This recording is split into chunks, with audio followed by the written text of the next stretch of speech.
Heimdall and little Hnossa, how all things came to be. Hnossa, the child of Freya and the lost Odin, was the youngest of all the dwellers in Asgard. And because it had been prophesied that the child would bring her father and mother together, little Hnossa was often taken without the city of gods to stand by Bifrost, the rainbow bridge, so that she might greet Odin if his steps turned towards Asgard. In all the palaces of the city of gods, little Hnossa was made welcome. In Fensalir, the hall of mists, where Frigga, the wife of Odin Allfather, sat spinning with golden threads. In Breidablik, where Balder, the well-beloved, lived with his fair wife, the young Nanna. In Bilskamir, the winding house, where Thor and Sif lived. In Odin's own palace, Valaskov, that was roofed all over with silver shields. The greatest of all palaces was Gladsheim, that was built by the golden-leaved wood Glasser. Here the banquet of the gods were held. Often little Hnossa looked within and saw Odin Allfather seated at the banquet table, with a mantle of blue over him and a shining helmet draped like an eagle upon his head. Odin would sit there, not eating at all, but drinking the wine of the gods, and taking the food off the table, and giving it to Jerry and Freki, the two wolves that crouched beside his seat. She loved to go outside the great gate and to stay beside Heimdall, the warder of the Rainbow Bridge.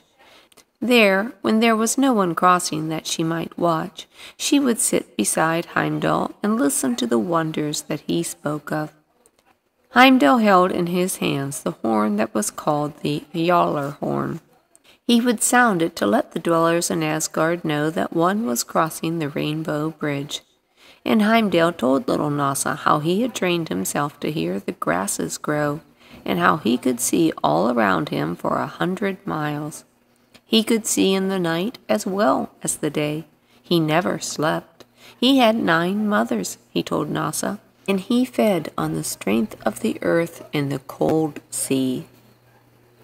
As she sat beside him day after day, Heimdall would tell little Hnossa how all things began. He had lived from the beginning of time, and he knew all things. Before Asgard was built, he said, and before Odin lived, earth and sea and sky were all mixed together. What was then was the chasm of chasms. In the north there was Niflheim, the place of deadly cold. In the south there was Muspelheim, the land of fire. In Niflheim there was a cauldron called Vigolmir that poured out 12 rivers that flowed into the chasm of chasms. Ganungagap, the chasm of chasms, filled up with ice, for the waters of the rivers froze as they poured into it. From Muspelheim came clouds of fire that turned the ice into thick mist. The mist fell down again in drops of dew, and from these drops were formed Ymir, the ancient giant. Ymir, the ancient giant, traveled along by the 12 rivers until he came to where another living form was standing in the mist. This was a giant cow. Audhumla was the name of the cow. Ymir lay down beside her and drank her milk, and on the milk she gave him he lived. Other beings were formed out of the dew that fell to the ground. They were the daughters of the frost, and Ymir, the ancient giant, married one, and their children were the giants. One day Ymir saw Audhumla breathe upon a cliff of ice and lick with her tongue the place she breathed on. As her tongue went over and over the place, he saw that a figure was being formed. It was not like a giant's form. It was more shapely and more beautiful. A head appeared in the cliff, and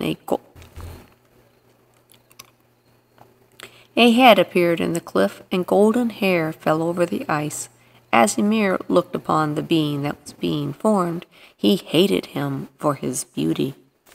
The giant cow went on licking the place where she had breathed. At last a man, completely formed, stepped from the cliff. Ymir, the ancient giant, hated him so much that he would have slain him then and there. But he knew that if he did this, Audhumla would feed him no more with her milk. Bur was the name of the man who was formed in the ice cliff, Bur, the first of the heroes. He too lived on the milk of Audhumla. He married a daughter of the ancient giants, and he had a son. But Ymir and Ymir's sons hated Bur, and the time came at last when they were able to kill him. And now there was war between Ymir and Ymir's sons, and the sons of Bur. Odin was the son of Bur's son. Odin brought all his brothers together, and they were able to destroy Ymir and all of his brood, all except one. So huge was Ymir that when he was slain, his blood poured out in such a mighty flood that his sons were all drowned in it, all except Bergelmir, who was in a boat with his wife when the flood came, and who floated away on the floods to the place that we now call Jotunheim, the realm of the giants. Now Odin and his sons took the body of Ymir, and they flung it into the chasm of chasms, filling up the hollow places with it. They dug the bones out of the body, and they piled them up as the mountains. They took the teeth out, and they made them into the rocks. They took the hair of Ymir, and they made it into the forest of trees. They took his eyebrows and formed them into the place where men now dwell, Midgard. And out of Ymir's hollow skull they made the sky. And Odin and his sons and brothers did more than this. They took the sparks and the clouds of flame that blew from Muspelheim, and they made them into the sun and the moon and all the stars that are in the sky. Odin found a dusky giantess named Night, whose son was called Day, and he gave both of them horses to drive across the sky. Night drove a horse that is named Grimfax, Frosty Mane, and Day drove a horse that is named Skinfax, Shining Mane. From Grimfax's bit falls the drops that make the dew upon the earth. Then Odin and his sons made a race of men and women and gave them Midgard to live in.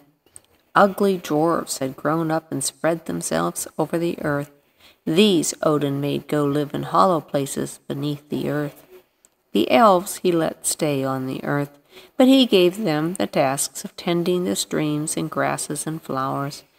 And with the Vanir he made peace after a war had been waged, taking Njord from them as hostage.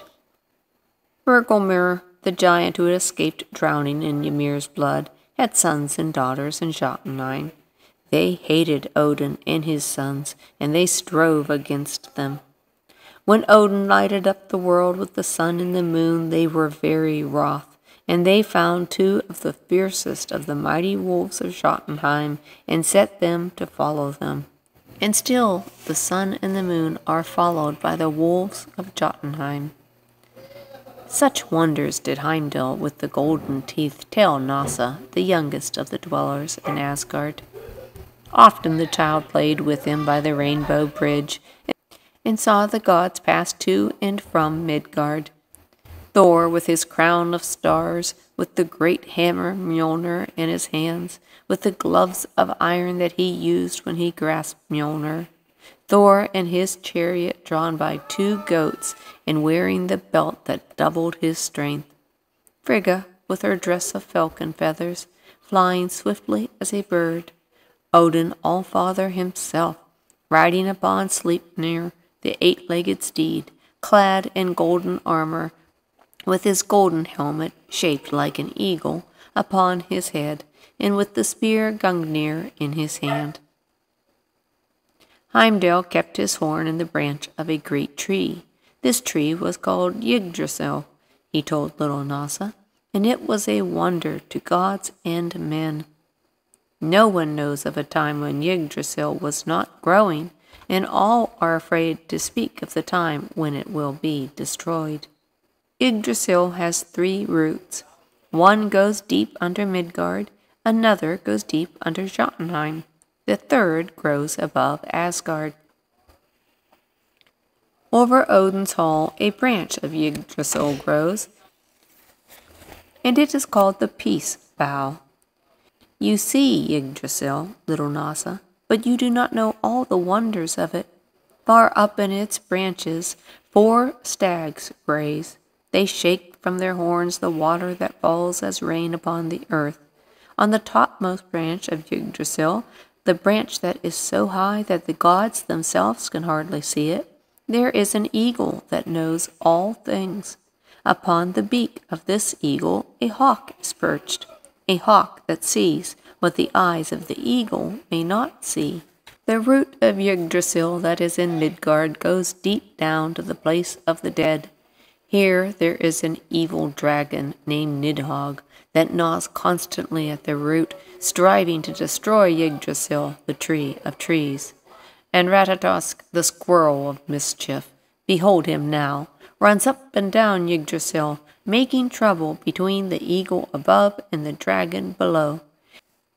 He goes to tell the dragon how the eagle is bent upon tearing him to pieces, and he goes back to tell the eagle how the dragon plans to devour him.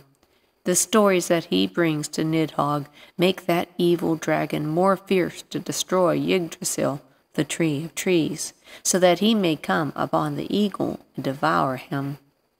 There are 2 wells by the roots of Yggdrasil. One is above and one is below. One is beside the root that grows in Jotunheim. This is a well of knowledge, and it is guarded by old Mimir the Wise.